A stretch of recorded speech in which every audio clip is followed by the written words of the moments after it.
Well, as the Melbourne Festival of Racing heads into its final weeks, things are hotting up north of the border in Sydney for the Autumn Carnival up there. Steve Moran, our resident tipster here, RVTV, is going to give us a bit of a preview of the action at Sydney on Saturday. Lots of interest for Victorian punters here because horses we've seen over the festival heading up there, none more so than our Blue Diamond winner Seapoy. Does he go on and win the Golden Slipper?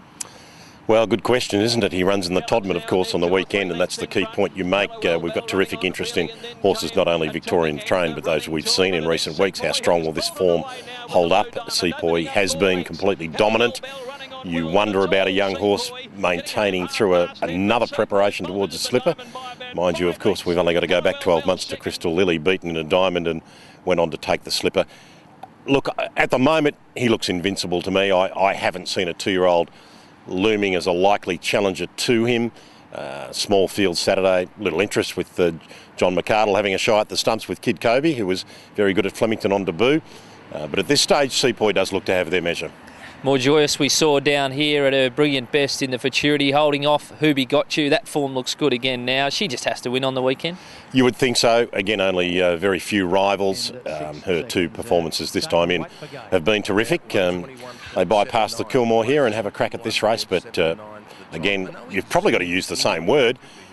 She looks invincible, and it's interesting over the last 4 or 5 weeks that pretty much all of the good things have won, which maybe legitimises Australian racing. It's pretty good, and when they look good things on paper, certainly of late they've been winning. And some Group 1 action up there as well. First off, the Ranvet. My Lucky Day and Desperado are horses well known to us here throughout the springtime. They look to be the key players in a small field. Might be a tricky race. Yeah, it could be. My Lucky Day, I think he's possibly the most exciting horse in Australia, Black Caviar aside. He's only going to have a fairly light autumn, back for the spring, of course, next year, but what he did in the spring was terrific to run so bravely in the Melbourne Cup at I think only his 7th start off the top of my head. His first up run was good. Desperado was sound. Bit of interest in the race with Keep the Peace, of course, coming across from New Zealand. And Illustrious Blue, the UK stayer, who I thought would be just not have any speed to keep up when he resumed in Sydney, but he ran a pretty decent race. So plenty of interest in the Ranvet.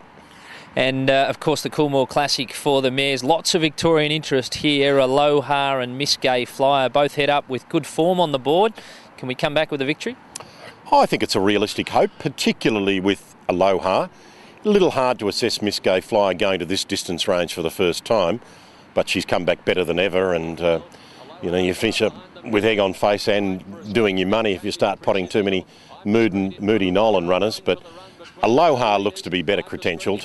Very good win fresh in that 1400 metre Group 3 at Flemington, and she can posse just off the speed. 53, Bossy on board. I think she'll give it a fright. Palacio de Crystal looks probably the pick of the locals. If she can unleash that finishing burst, which she does at the top of her game, she'll take some holding out. But I think Aloha will run well. Far Lap Stakes is the other race that's got some interest there. The Guineas Place Getter Bull Bars heads up, and this emerging horse for Mick Ken out of New Zealand, Blackie. How do you think they'll fare? I think they'll both run well. Bull Bars has had a terrific Melbourne Autumn Festival of Racing campaign, and the Guineas form's already looking pretty solid.